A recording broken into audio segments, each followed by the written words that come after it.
ஃபர்ஸ்ட்ல பொண்ணு கொடுத்த மாமாவை சிஎம் ஆகணும்னு பலி கொடுத்துட்டார். அப்புறம் சிஎம் ஆக்குறேன்னு சொன்னா புரந்தேஸ்வரி ஹஸ்பண்டை இவரை சிஎம் ஆகுறதுக்கு பலி கொடுத்துட்டார். அதுக்கப்புறம் ஜூனியர் என்டிஆர் ஹரிகிருஷ்ணாவை எப்படி பலி கொடுத்தாரோ நீங்கள் பார்த்தீங்க. அதுக்கப்புறம் நான் வந்து கம்பைன் ஸ்டேட் இருந்தால் லைஃப்பில் சிஎம் ஆக முடியாதுன்னு நினைக்கும் போது ஸ்டேட்டை ரெண்டாக்கிட்டு சிஎம் ஆகிறதுக்காக ஜனங்களோட பவிஷ்யத்தோட எப்படி விளையாடிருக்காங்க நீங்கள் பார்த்துருக்கீங்க. இப்போ எலெக்ஷன்ஸில் நீங்கள் பார்த்துருப்பீங்க, எப்படியாவது ஆட்சிக்கு வரணும்னு எவ்வளோ பொய்யான ப்ராமிசஸ் எல்லாம் பண்ணியிருக்காங்க. இவிஎம்மில் எவ்வளோ மேனேஜ்மெண்ட் பண்ணிவிட்டு எப்படி வந்தாரோ எல்லாருக்கும் தெரியும். ஆனால் ஆட்சிக்கு வந்தால் இந்த 100 நாளில் அவர் ப்ராமிஸ் பண்ண எதுவுமே ஜனங்களுக்கு பண்ண முடியல. ஃப்ளட்ஸ் வந்திருக்கு, ஜனங்களுக்கு தண்ணி கொடுக்க முடியல, சின்ன குழந்தைங்களுக்கு பால் கூட கொடுக்க முடியாத வக்கில்லாத இந்த கவர்மெண்ட். ஜனங்க எங்கே போராட்டம் செய்கிறது எல்லாருக்கும் தெரியுமோ, அது டைவர்ட் பண்ணும். ஸ்டீல் பிளான்ட்டை ப்ரைவேட் பண்ணுறாங்க, அது வந்து எல்லா லட்சக்கணக்கான அங்கே ஒர்க் பண்ணுறவங்க ஃபைட் பண்ணிட்டு இருக்காங்க, அது ஜனங்களுக்கு தெரியக்கூடாது. இந்த மாதிரி நிறைய தப்பு பண்ணுற சந்திரபாபு நாயுடு அந்த தப்பெல்லாம் ஜனங்களுக்கு தெரியாமல் டைவர்ட் பண்ணுறதுக்கு டைவர்ட் பாலிட்டிக்ஷன் தான் இந்த லட்டு விஷயம் கொண்டு வந்திருக்காரு. ஏன்னா உண்மையிலே கடவுள் மேலே பக்தி பயம் இருந்தால் இந்த மாதிரி ஒரு தப்பு நடந்ததுன்னா சிஎம்மாக இருக்கிறவங்க டிப்யூட்டி சிஎம்மாக இருக்கிறவங்க என்ன செய்யணும், அது மேலே என்கொயரி பண்ணணும். என்கொயரி பண்ணிவிட்டு தப்பு பண்ணவங்கள தண்டிக்கணும். அப்படி இல்லாமல் அவங்களோட என்டிஏ கூட்டணி மீட்டிங் நடக்கும்போது இந்த மாதிரி ஒரு தப்பு நடந்தது, இந்த மாதிரி அனிமல் ஃபேட் இதில் மிக்ஸ் ஆகிருக்குன்னு சொல்லி அவர் பேசுனது, அந்த பேஸில் போய் உண்மையாக்குறதுக்காக அவர் வந்து ஒரு ரிப்போர்ட் கொண்டு வந்திருக்கார். அந்த ரிப்போர்ட் நீங்கள் பார்த்தீங்கன்னா NDDB ரிப்போர்ட் இதில் கிளியராக இருக்கும். மார்ச்சோட ஜெகன்மோகன் ரெட்டி சார் சிஎம்மாக முடிஞ்சிச்சு, எலெக்ஷன் அனௌன்ஸ் பண்ணாங்க. ஜூனில் சந்திரபாபு நாயுடு சிஎம் ஆனார். ஜூலையில் தான் அந்த டேங்கர்ஸ் வந்திருக்கு. 17/7/2024 கண்டெய்னர்ஸ் வந்திருக்கு. அது டெஸ்ட்டுக்கு அனுப்புனா 23/7/24 தான் ரிசல்ட்ஸ் வந்திருக்கு. அந்த 23 அன்னைக்கு Tirumala EO Shyamal Rao press meet வச்சுட்டு இதில் வந்து வனஸ்பதி வெஜிடபிள் ஃபேட் மிக்ஸ் ஆனதுனால 8 கண்டெய்னரில் 4 நல்லா இருக்குது உள்ளே அனுப்பணும், 4 கண்டெய்னரில் vanaspati ghee vegetable oil mix ஆனதுனால ரிஜெக்ட் பண்ணிட்டோம், யூஸ் பண்ணலான்னு கிளியராக ஒரு இஓ சொல்லியிருக்காங்க. ஏன்னா டிடிடி வந்து இஓ கண்ட்ரோலில் இருக்கும். இஓவில் வந்து சேர்மன் கமிட்டி தான் அதில் வந்து மெயின் போர்ஷன், அதில் வந்து கவர்மெண்ட் இன்வால்மெண்ட் ஒன்றும் இருக்காது. ஸோ கிளியர் கட்டாக வந்தது. நீங்கள் சிஎம்மாக இருக்கும்போது சந்திரபாபு நாயுடு கண்டெய்னர் வந்தது, சாம்பிள் எடுத்தது, ரிப்போர்ட் வந்தது, எல்லாமே உங்கள் கவர்மெண்ட்டில் தப்பு நடக்கலை, அது யூஸ் பண்ணல, அது வெஜிடபிள் ஆயில்னு இஓ சொல்லியிருக்காங்க. ஆனால் நீங்கள் ஜெகன்மோகன் ரெட்டி பொலிட்டிக்கலாக ஜீரோ ஆக்கணும்னு ஒரு ராங் இன்டென்ஷனோட நீங்கள் பேசுனது இந்த ரிப்போர்ட்டில் டேட்டோட வெளியே வந்துருச்சு. ஸோ அதனால் நீங்கள் தப்பு பண்ணது பேக் ஃபயர் ஆனது உங்களுக்கு தெரிஞ்சதுனால நீ சைடுக்கு ஒதுங்கிட்ட. உன்னோட டைரக்ஷனில் ஹீரோ பவன் கல்யாண் முன்னுக்கு வந்திருக்காரு. ஏன்னா சந்திரபாபு நாயுடுக்கு எப்போவுமே கடவுள்னா பக்தி இல்லை, பயம் இல்லை.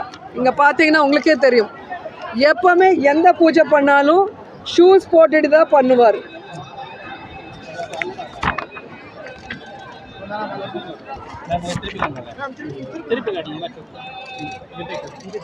எந்த பூஜை பண்ணாலும் ஷூஸ் போட்டுட்டு தான் பண்ணுவார்.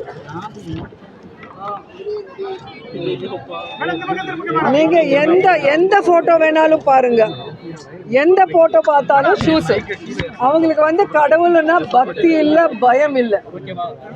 ஸோ ஒரு வாட்டி உங்களுக்கே தெரியும், வெயில் கால மண்டபம் திருமலையில் அவர் டெஸ்ட்ராய் பண்ணுறதுனால அதே திருமலையில் பாம் பிளாஸ்ட் ஆயிருக்கு. ஸோ கடவுள் பனிஷ்மெண்ட் கொடுத்தார். ஆனாலும் புத்தி வராமல் மறுபடியும் தப்பு பண்ணிட்டுருக்காரு. அவர் வந்து ஜெகன்மோகன் ரெட்டி டார்கெட் பண்ணுறேன்னு நினைக்கிறார். ஆனால் இன்றைக்கி வந்து ஆந்திராவில் மட்டும் இல்லை, இந்தியாவில் மட்டும் இல்லை, உலகம் முழுக்க வெங்கடேஸ்வர சுவாமியை பூஜை பண்ணுறவங்க பக்தியோட அந்த லட்டுவை வந்து பிரசாதத்தை வந்து தம்ம அதிருஷ்டமாக நினச்சி சாப்பிட்றவங்கள வந்து ஒரு கன்ஃபியூஷனில் போட்டுட்டு இன்றைக்கி சாமி மேலே நம்பிக்கை போகிற அளவுக்கு சந்திரபாபு நாயுடு பண்ணுறாருன்னா, அந்த மாதிரி டட்டி பாலிடிக்ஸ் பண்ணுற பொலிட்டீஷியனை இது வரைக்கும் யாரும் பார்த்துருக்க முடியாது. இன்றைக்கி மறுபடியும் நான் கிளியராக சொல்கிறேன், அவங்க சொல்கிற ஒவ்வொன்றுமே பொய்யாக பேசுகிறாங்க. இன்றைக்கி அவரோட டைரக்ஷனில் பவன் கல்யாண் சொல்கிறாங்க, ஏன் நந்தினி நெய் யூஸ் பண்ணல, ஏன் கம்மி ரேட்டுக்கு நெய் யூஸ் பண்ணுறீங்கன்னு சொன்னீங்க. ஸோ நான் அதுக்கு தான் எல்லாமே கொண்டு வந்தேன். 2014 அக்டோபர்லேருந்து அவங்க ஆட்சிக்கு வந்தாங்க, 2014 to 19.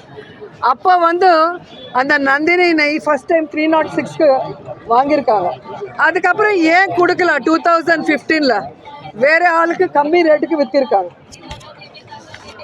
ஸோ இது வந்து நீங்கள் உங்களுக்கு கொடுக்குற ஒவ்வொரு காப்பியும் நீங்கள் பார்த்துக்கோங்க. 2014 to 2024 வரைக்கும் டெண்டர் ப்ராசஸ் என்ன, எந்த மாதிரி L1 கொடுப்பாங்க டெண்டரு, அதில் என்ன டெண்டர் யாருக்கு L1 கொடுப்பாங்க, யார் வந்து நெய் எப்படி சர்ஃபரா பண்ணுவாங்க, அது எப்படி டெஸ்ட் பண்ணுவாங்க, டெஸ்ட் பண்ணி எப்படி அனுப்புவாங்க, டெஸ்ட்டில் சரியாக இல்லைன்னா எப்படி ரிஜெக்ட் பண்ணுவாங்க, எந்தெந்த கவர்மெண்ட்டில் எத்தனை வாட்டி ரிஜெக்ட் ஆகிருக்குன்னு இதில் கிளியராக இருக்குது. ஸோ ரிஜெக்ட் ஆனது ஜூலை 23 ஒரு ஈஓ சொன்னதுக்கப்புறம் 2 monthsக்கு அப்புறம் செப்டம்பரில் தெலுங்கு தேசம் ஆஃபீஸ்லேருந்து ஒரு ஃபேக், ஒரு பொய்யான ஒரு ரிப்போர்ட் வந்து வச்சு இதில் அனிமல் ஃபேட்டு மிக்ஸாக இருக்குன்னு சொல்ல வச்சாங்க. டிடிடியில் நடந்தால் டிடிடி ஈஓ கூட பேச சொல்லுங்கள். ஏன் டிடிபி ஆஃபீஸில் உங்கள் கட்சி பார்ட்டி ஆஃபீஸில் ஏன் வச்சுருக்கீங்க? ஃபஸ்ட்டு. ரெண்டாவது, ஒருவேளை அது நடந்தால் உங்கள் ஆட்சியில் தானே நடந்த மாதிரி. எந்த ஆட்சியில் நடந்தாலும் இப்போ நாங்கள் ஆட்சியில் இருந்தால் நீங்கள் ஒன்றும் பண்ண முடியாது, வெறும் அப்போசிஷனாக கத்த முடியும். ஆனால் இன்றைக்கி நீங்கள் அதிகாரத்தில் இருக்கும்போது ஏன் அதை பற்றி விசாரணை பண்ணி தண்டிக்காமல் ப்ரெஸ் மீட் பண்ணுறது, கோயிலுக்கு போய் அந்த படியெல்லாம் க்ளீன் பண்ணுறது, இந்த ட்ராமா ஏன் பண்ணுறீங்கன்னு கேட்குறேன். இப்போது மேலேயும் உங்கள் கவர்மெண்ட் தான் இருக்குது, கீழேயும் உங்கள் கவர்மெண்ட் தான் இருக்குது. இந்த என்டியில் நீங்களும் பவன் கல்யாணும் மோடி சார் இருக்கும்போது நாங்கள் வந்து எந்த என்கொயரி வேண்டான்னு சொல்லலையே.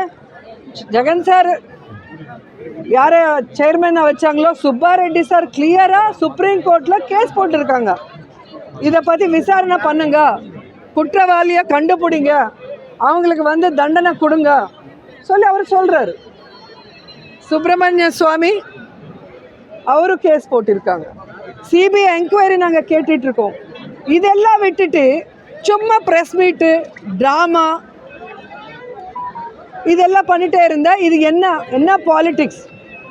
ஸோ இது வரைக்கும் கேஸ்ட் பாலிட்டிக்ஸாக ப்ளே பண்ணிவிட்டு ஸ்டேட்டை நாஸ்தி பண்ணிட்டார். இப்போ வந்து மத பாலிட்டிக்ஸ் பண்ணுறாரு சந்திரபாபு நாயுடு. இது கரெக்ட் இல்லை. இது மீடியா கூட எக்ஸ்போஸ் பண்ணும். சந்திரபாபு நாயுடு பவன் கல்யாண் பண்ணுற டட்டி பாலிட்டிக்ஸை எக்ஸ்போஸ் பண்ணும். திருமலையில் லட்டுவில் எந்த விதமான மிக்சிங் இல்லை, அது எல்லோரும் தெரிஞ்சுக்கணும். அண்ட் முக்கியமானது,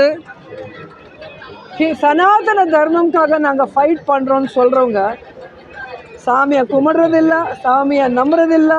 அவங்க பண்ணுற வேலைகளை பார்த்தாலே உங்களுக்கு தெரியும். பவன் கல்யாணோட அப்பா வந்து அவங்க பாட்டி விளக்கு ஏற்றுனா அவங்க அப்பா அந்த விளக்கில் சாமிக்கு ஏற்றின விளக்கில் சிகரெட் பிடிப்பாருன்னு பவன் கல்யாண் ஒரு இன்டர்வியூவில் சொல்லியிருக்காங்க. அவங்க பிரதர் அண்ணா நாகபாபு கடவுளே இல்லை, இதெல்லாம் ட்ராஷு, கடவுள் ஒரு பற்றி கேவலமாக பேசியிருக்காங்க. அவரோட ட்வீட்டு பார்க்கலாம், அவரோட வீடியோ நீங்கள் அடித்தாலும் யூடியூப்பில் கிடைக்கும். இதே பவன் கல்யாண் என் பொண்டாட்டி கிறிஸ்டியன், என் பசங்க பாப்டிசம் எடுத்திருக்காங்க, நான் கூட எடுத்திருக்குன்னு சொல்லிட்டு அவர் சொல்லியிருக்காரு. இப்போ சனாதன தர்மம்னு சொல்லி நாங்கள் ஏதோ தர்மத்தை வந்து ராங்காக பண்ணுறோம், அவங்க கரெக்டாக பண்ணுற மாதிரி பேசுகிறது எங்களுக்கு ஒன்றும் புரியல. எங்களுக்கு என்ன ஷாக்குன்னா, ஃபஸ்ட்டு ஒரு திருப்பதி பொண்ணா திருப்பதி மேலே இவ்வளோ பெரிய பழி போட்டுட்டு சாமியை வந்து ரோட்டுக்கு கொண்டு வந்துட்டாங்க. இந்த அவரோட பாலிடிக்ஸ், அவர் சர்வைவ் ஆகிறதுக்கு, அவர் பண்ண தப்பு எல்லாமே யாரும் பார்க்கக்கூடாது பேசக்கூடாதுங்கிறதுக்கு பண்ணிட்டாரு. இப்போ ஜனங்க வந்து திருமலை வந்தால் லட்டு வாங்கலாமா வேண்டாமா, இந்த லட்டுவில் கலந்துருக்கா கலக்கலையா, ஒரு கன்ஃபியூஷனில் இருக்கார். நார்த் இண்டியன்ஸு, சவுத் இந்தியாவில் கர்நாடகா, தமிழ்நாடு, இவங்க எல்லாம். ஆந்திராவில் யாரும் நம்ப போகிறது கிடையாது, தெலுங்கானாவில் யாரும் நம்ப மாட்டாங்க சந்திரபாபு நாயுடு. ஏன்னா அவரோட டட்டி பாலிடிக்ஸு கம்பைன்ட் ஸ்டேட்டில் பார்த்துருக்காங்க, டிவைட் ஆன ஸ்டேட்டில் கூட பார்த்துருக்காங்க. ஸோ இன்றைக்கி வந்து நாங்கள் கிளியர் கட்டாக சந்திரபாபு நாயுடுக்கு, பவன் கல்யாணுக்கு சம்மந்தம் இல்லாமல் வெளியே ஸ்டேட்லேருந்து எங்கள் ஸ்டேட்டுக்கு வந்து ட்ராமா ஆடுற பிஜேபி சின்ன சின்ன லீடர்ஸ் யாரோ இருக்காங்களோ அவங்க. ஏன்னா மோடி சாருக்கு தெரியுமா இல்லைன்னு எங்களுக்கு தெரியல. ஸோ இவங்க எல்லாருக்கும் நாங்கள் சொல்கிறது ஒன்று தான், உண்மையிலே தப்பு நடந்திருந்தா நாங்களே கேட்குறோம், சிபிஐ என்கொயரி போடுங்க, சுப்ரீம் கோர்ட்டு ஜட்ஜு அதுக்கு பரியவேட்சணை பண்ணோம். ஏன்னா அவரோட இதில் தான் நடக்கணும். சுப்ரீம் கோர்ட்டில் பில் இருக்குது, விசாரணை பண்ணுங்க, தப்பு பண்ணுறவங்கள தண்டிங்க. அதில் கலந்திருந்தா அதுக்கு யார் அவங்கள தண்டிக்கணும், அது இல்லாமல் பொய் சொல்லியிருந்தா பொய் சொன்னவங்கள தண்டிக்கணும். இதுதான் நாங்கள் கேட்குறோம். ஸோ இது வந்து கிளியர் கட்டாக எல்லாருக்கும் தெரிகிற மாதிரி ப்ரெஸ் தான் பண்ணணும். ஏன்னா இது வந்து இனியோட முடியாது. இது எல்லா ஸ்டேட்லும் இந்த ஒரு பேட் பாலிடிக்ஸு இது போனால் கரெக்டாக இருக்கிறதுன்னு தான் இன்றைக்கி நான் பேச வந்திருக்கேன். ஸோ இன்றைக்கி எல்லா கோயிலில் நாங்கள் எல்லா கடவுளை வேண்டிக்கிறோம், இந்த சந்திரபாபு நாயுடு நல்ல புத்தி கொடுங்க, அவரால் முடிஞ்சால் நல்ல வேலை செய்ய சொல்லுங்கள், இல்லைன்னா வீட்டில் போய் படுக்க சொல்லுங்கள் ரிசைன் பண்ணிட்டு. இந்த மாதிரி ஜனங்களையும் ஏமாற்றிட்டு, ஃபேமிலி மெம்பர்ஸையும் ஏமாற்றிட்டு, ஸ்டேட்டும் ஏமாற்றிட்டு, ஃபைனலாக கடவுள் மேலே கூட கை வைக்கணும்னு நினைக்கும் போது அவங்களுக்கு கடவுளே தண்டனை, பெரிய தண்டனை கொடுக்கணும். அப்போ தான் இன்னொருத்தர் கடவுள் கூட விளையாட மாட்டாங்க. என்ன சொல்லியிருக்காருன்னா, இந்த இதுக்கு முழுசா வந்து திருப்பதி தேவஸ்தானம் தான் பொறுப்பு இருக்கணும், இவர் ஜெகன்மோகன் ரெட்டி எதுக்கு பொறுப்பு இல்லை என்ன சொல்லியிருக்காரு. அதான் சொல்கிறேன்ல, சந்திரபாபு நாயுடு டைரக்ஷனில் அவங்க கொடுக்குற ஸ்கிரிப்ட் தான் பவன் கல்யாண் அப்பப்போ ஒரு மாதிரி பேசிகிட்டே இருப்பாங்க. நம்ம ஒரு படத்தில் ஒரு கேரக்டர் இருக்கும், இன்னொரு படத்தில் இன்னொரு கேரக்டர் இருக்கும். இந்த ஷூட்டிங் போகும்போது இந்த டைரக்டர் கொடுக்குற டைலாக் ஸ்கிரிப்ட் பேசுவோம், இங்கே வந்தால் இங்கே வேறு கெட்டப் போட்டு இங்கே ஒரு ஸ்கிரிப்ட் பண்ணுவோம். அதே தான் அவர் பண்ணிகிட்ருக்காரு. அவர் பாவம், அவருக்கு எதுவுமே தெரியாது, யார் என்ன எழுதி கொடுத்தா அது பேசுவார். முழுக்க முழுக்க இது அரசியல் தான். முழுக்க சந்திரபாபு நாயுடு செல்ஃபிஷ்னஸ். இந்த 100 நாளில் அவங்க கொடுத்த எந்த ப்ராமிஸு ஜனங்களுக்கு செய்ய முடியல, ஸ்டேட்டை டெவலப் பண்ண முடியல. ஸ்டேட்டில் நிறைய இஷ்யூஸ் நடக்குது. ஃப்ளட்ஸ் வந்து எவ்வளோ பேர் செத்து போயிட்டாங்க, எவ்வளோ பேர் கஷ்டப்படுறாங்க, யாருக்குமே எதுவுமே செய்ய முடியாமல் ஸ்டீல் பிளான்ட் ப்ரைவேட் பண்ணுறாங்க. இந்த விஷயங்கள் எல்லாம் ஜனங்கள் பேசக்கூடாது, இது பேப்பரில் வரக்கூடாது, பக்கத்து ஸ்டேட்டுக்கு தெரியக்கூடாதுன்னு ஒரு டைவர்ஷன் பாலிடிக்ஸ் மட்டும்தான். தப்பு செய்யலைன்னா கோர்ட்டில் கேஸ் போட்டுருக்கலாமே. நாங்கள் சுப்ரீம் கோர்ட்டில் கேஸ் போட்டிருக்கோம். எங்கள் X chairman Subbareddy sir CBI enquiry கூட பண்ண சொல்லிட்டு సుప్రీం కోర్టులో కేటిట్రుకో. హిట్ టీవీ యాప్ ని డౌన్లోడ్ చేసుకోండి. ఇందులో short news, live news, entertainment movies అన్ని అవైలబుల్ గా ఉన్నాయి. Please download hit TV app. Hit TV app hit TV app ని ఫ్రీగా డౌన్లోడ్ చేసుకోండి.